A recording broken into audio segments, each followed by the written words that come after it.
Assalamualaikum warahmatullahi wabarakatuh dan selamat pagi semua. Okey, kita bertemu sekali lagi di dalam sesi perkongsian berkaitan dengan penulisan tesis dan juga penulisan artikel. Okey, saya Dr. Hibri daripada platform Gerobok Tesis. Jadi untuk penonton semua, hari ini saya nak kongsikan berkaitan dengan chapter 2 iaitu Literature Review Matrix. Okey, so ramai orang sebenarnya tertanya-tanya apa tu sebenarnya Literature Review Matrix. So, adakah Systematic Literature Review itu adalah Literature Review Matrix ataupun bagaimana? Okey, untuk memudahkan, Literature Review Matrix ini boleh juga kita jadikan sebagai Systematic Literature Review.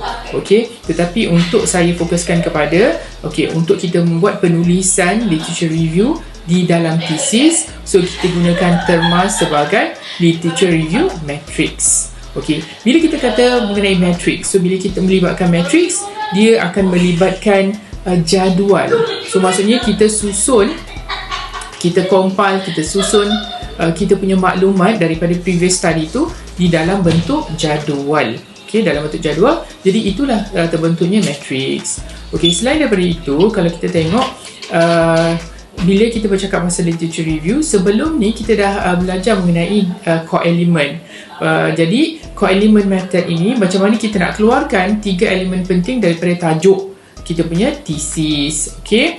Dan 3 core element ini juga akan membantu kita develop table of content dalam kita punya literature review. Okey, jadi kita gunakan 3 core element ini. Sebagai contoh, core element saya yang pertama hari itu microencapsulation, core element saya yang kedua adalah self-healing coating, core element ketiga saya adalah corrosion.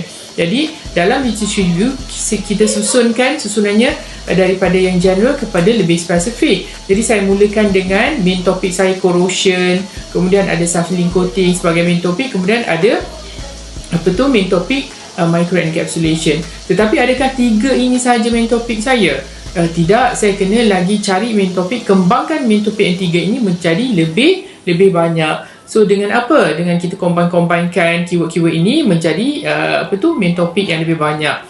Okey, jadi sebagai contoh, bila kita dah kembangkan, dapatlah contohnya 6 main topik. Di mana main topik yang pertama adalah corrosion, main topik kedua adalah corrosion prevention, main topik ketiga adalah coating, kemudian main topik yang keempat adalah self-healing coating, main topik kelima adalah microencapsulation, dan main topik keenam adalah self-healing agent. Itu saya bagi contoh.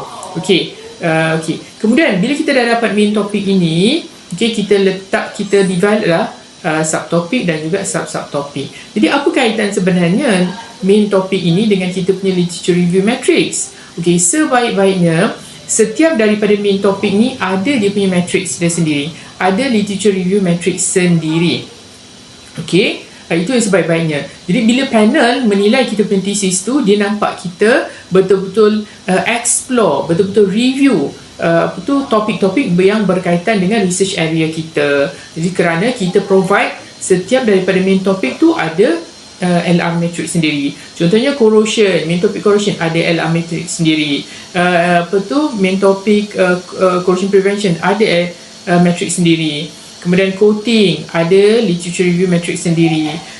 Self-healing coating ada LR matrix sendiri. Microencapsulation self-healing agent pun ada literature review matrix sendiri. Okey, setiap main topik. Tapi kalau kita nak kecil-kecil kepada subtopik tu, tidak perlulah sampai setiap subtopik ataupun sub-subtopik tu ada LR matrix. Memadai dengan setiap main topik yang besar tu ada dia punya literature review matrix sendiri. Saya bagi contoh. Katalah main topik saya adalah self-healing agent. So, dalam bidang saya, self-healing agent contohnya yang telah developed by previous study ada banyak. Sebagai contohnya linseed oil, tongue oil, palm oil, coconut oil, apa lagi ya? Okey, ni antara 4 lah. Ada antara 4 yang famous yang dah stable. So ada 4, tongue oil, linseed oil, coconut oil, palm oil. Okey, jadi dengan kita dah tahu dah 4 jenis oil ini, so kita search lah. Okey, search untuk dapatkan artikel-artikel, dan kita daripada finding artikel-artikel tersebut, so kita segregatekan dan isolatekan according to the specific all tersebut. Okay, Lindsay All katalah siapa, apa dia karakter dia, apa parameter dia, dan daripada siapa, Ali et al 2010 contohnya. Kemudian Lindsay All lagi, okay, dapat katalah 4 daripada Lindsay All, daripada 4 author, 4 daripada Tang All dapat 6 author, kemudian ada 2 Pang All daripada 2 author, kemudian 3 Coconut All daripada 3 author, dan kita susun dapatan mereka itu di dalam bentuk table. So itu yang kita panggilkan literature review matrix. So saya bagi contoh ya, saya punya thesis, kalau boleh tengok kat sini memang tak akan nampak sangat. Okay, saya punya ni thesis saya. Kemudian nampak tebal ni 320 muka surat, 320 pages. So, saya nak bukakan sedikit, nak tunjukkan sedikit apa tu literature review matrix. So, kalau kita tengok kat sini, so ini antara literature review matrix saya bagi contoh lah. Ini berkaitan dengan main topic self-healing agent. So, kalau kita tengok kat sini, antara apa yang saya compilekan point dia kat atas dia adalah Table 2.5 Summary of Microencapsulated Drying Oil. Drying oil tu adalah type of healing agent. So ini dalam kategori self-healing agent punya main topik. Kemudian apa yang saya compilekan atas dia, yang point-point ni yang penting sebenarnya. Kita nak fikir, kita kena perlu fikir apa point yang sesuai untuk kita jadikan, kita jadi point ke atas ni. Okey, tengok. Okey, kat atas ni yang pertamanya self-healing agent, ada Tang All, Lindsay All dan sebagainya. Kemudian dia punya method of microencapsulation, ada in situ polymerization, kemudian dan sebagainya lah. Kemudian dia punya shell dia adalah digunakan apa?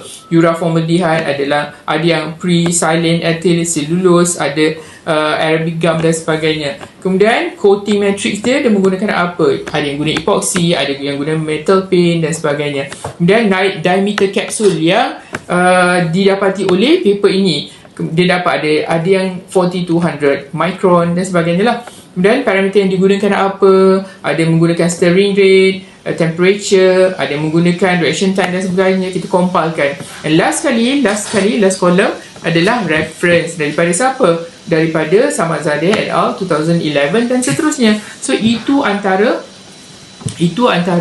yang kita boleh develop. Ini antara contoh macam mana saya develop literature review matrix untuk saya punya tajuk. Tajuk saya adalah Microencapsulation of Exam for All as Natural Self-Healing Corrosion Agent for Coating Applications. So itulah antaranya. So ringkasnya, sebelum kita buat literature review matrix tu, kita kena develop table of content untuk kita punya literature review. So daripada table of content itulah kita kita develop literature review matrix untuk setiap main topik kita. Katalah macam tadi saya ada 6 main topik, start daripada corrosion, corrosion prevention, kemudian coating, kemudian self-healing coating, kemudian microencapsulation, kemudian yang keenam self-healing agent.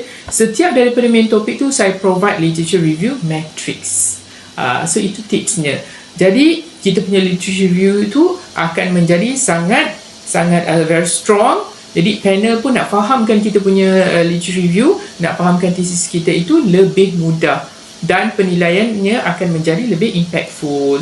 So untuk itu sahaja perkongsian saya pada hari ini. So saya mengharapkan perkongsian ini dapat digunakan oleh para students, kawan-kawan semua, dan juga tak kira postgrad ataupun undergrad juga.